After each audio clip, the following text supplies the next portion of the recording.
Hello dear students. आज हम बहुत ही कम समय की वीडियो में बहुत ही इम्पॉर्टेंट और इंटरेस्टिंग टॉपिक करने जा रहे हैं जिसका नाम है gains from trade in case of large and small countries. Large and small countries में गेन्स फ्रॉम ट्रेड का किस प्रकार से डिस्ट्रीब्यूशन होगा। जनरली क्या होता है कि स्मॉल कंट्री को ट्रेड से ज़्यादा फ़ायदा मिलता है। Taking the size of the country, the gains from trade are relatively larger to a small country than to a large country. इसका कारण क्या है?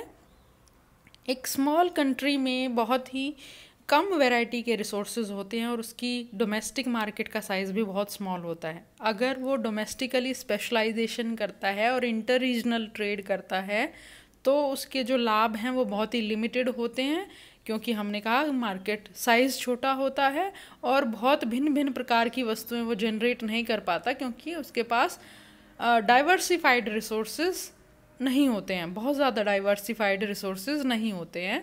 लेकिन in case of large country उसका साइज़ बड़ा होता है, डाइवर्सिफाइड रिसोर्सेज होते हैं, डोमेस्टिक मार्केट का साइज़ भी काफ़ी लार्ज होता है।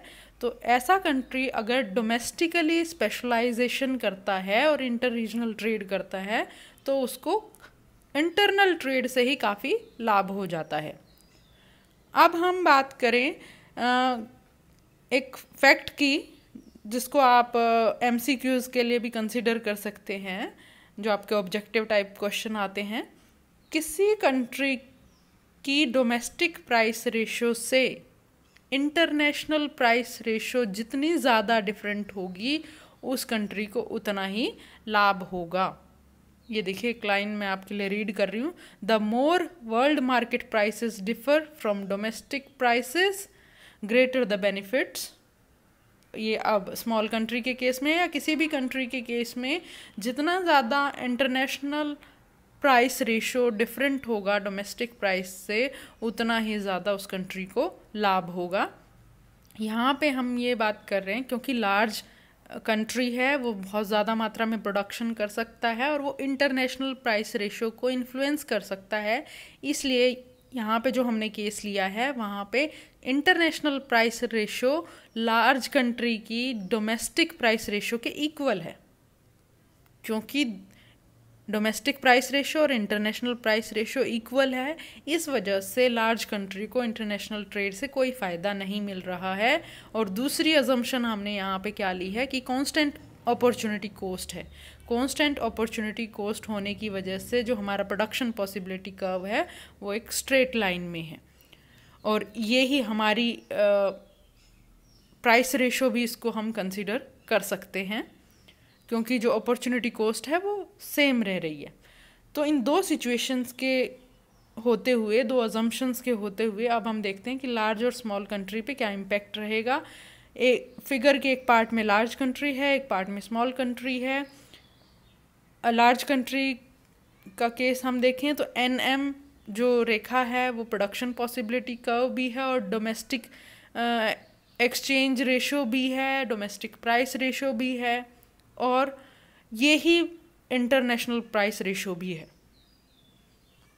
यहाँ पे जहाँ पे production possibility curve large country का कम्युनिटी इंडिफरेंस कर्व से टेंजेंट हो रहा है, R पॉइंट पे लार्ज कंट्री में इक्विलिब्रियम है बिफोर ट्रेड। अब देखें स्मॉल कंट्री का केस, यहाँ पे DS जो है वो before trade production possibility curve है या इसकी डोमेस्टिक प्राइस रेशो है। ये जहाँ पे indifference curve 1, community indifference curve 1 से टेंजेंट हो रहा है R1 पॉइंट पे, ये स्मॉल कंट्री का बिफोर ट्रेड इक्विलिब्रियम पॉइंट है।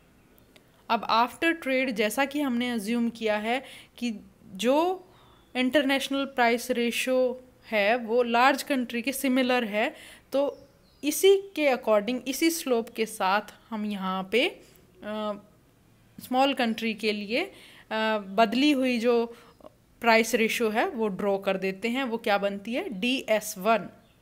डोमेस्टिकली पहले वो कंट्री ODY कमोडिटी, OD मात्रा Y कमोडिटी की OX या मैक्सिमम OS से एक्सचेंज कर सकता था, हम टोटल की बात कर रहे हैं, OD मात्रा Y वस्तु की OS X वस्तु की मात्रा के साथ एक्सचेंज कर सकता था मैक्सिमम। अब आफ्टर ट्रेड वो OD Y वस्तु की मात्रा का OS1 X वस्तु की मात्रा के साथ एक्सचेंज कर सकता है। तो आप देखें कि S1 जो डिफरेंस है ये उसको एक तरीके से एक्सचेंज करने से फ़ायदा मिल सकता है। अब दूसरी बात डिपेंड करती है डिमांड पैटर्न पे। अब अगर demand community indifference curve IC2 है तो आफ्टर ट्रेड R2 पे इक्विलिब्रियम होगा, और उस केस में स्मॉल कंट्री TR2 Y वस्तु की मात्रा को एक्सपोर्ट करेगा, क्योंकि स्मॉल कंट्री के लिए Y वस्तु में स्पेशलाइज करना ज़्यादा बेहतर है, तो Y वस्तु में स्पेशलाइज करता है और Y वस्तु की TR2 मात्रा का एक्सचेंज करता है, और उसके बदले में TD या X एक्सिस पे देखें OX1 X वस्तु की मात्रा प्राप्त करता है, जो कि इस कंट्री के लिए काफ़ी बेनिफिशियल है। अगर बिफोर ट्रेड देखें तो वो T1R1 Y वस्तु की मात्रा देके OX केवल X वस्तु की मात्रा एक्सचेंज कर पाता था, T1R1 देके OX एक्सचेंज कर पाता था, लेकिन आफ्टर ट्रेड वो TR2 पहले से भी कम क्वांटिटी Y वस्तु की देके और पहले से भी ज़्यादा X वस्तु की क्वांटिटी प्राप्त कर पाता है OX1। तो स्मॉल कंट्री के लिए बहुत ज़्यादा बेनिफिशियल है ट्रेड, लेकिन लार्ज कंट्री को आफ्टर ट्रेड कोई फ़ायदा नहीं होता, जस्ट उसको अपना प्रोडक्शन पैटर्न चेंज करना पड़ता है। पहले वो R पॉइंट पे प्रोड्यूस कर रहा था, आफ्टर ट्रेड वो K पॉइंट पे प्रोड्यूस कर रहा है। और ये जो आप देखेंगे कि NM से नीचे का जो हमारा ट्राइंगल बन रहा है वो KLR के बिल्कुल सिमिलर है। तो जो डोमेस्टिक एक्सचेंज रेशो थी वही आफ्टर ट्रेड एक्सचेंज रेशो है, वो कोई डिफरेंस उसमें नहीं है, सिर्फ प्रोडक्शन में डिफरेंस हो रहा है। पहले R पॉइंट पे प्रोड्यूस कर रहा था, अब K पॉइंट पे प्रोड्यूस कर रहा है। और इसका ओवरऑल अगर हम ये कहें, जो लार्ज कंट्री का इंपोर्ट है LR वो किसके इक्वल है, स्मॉल कंट्री के TR2 एक्सपोर्ट के इक्वल है, और जो KL लार्ज कंट्री का एक्सपोर्ट है वो DT या OX1 स्मॉल कंट्री का इंपोर्ट है।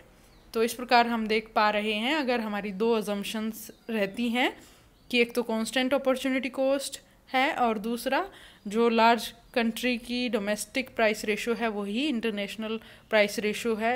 इन दो अजम्पशंस के साथ हमने कंपेयर किया कि लार्ज कंट्री को बिल्कुल भी फ़ायदा नहीं मिल रहा है ट्रेड से और स्मॉल कंट्री को बहुत ज़्यादा गेन्स मिल रहे हैं।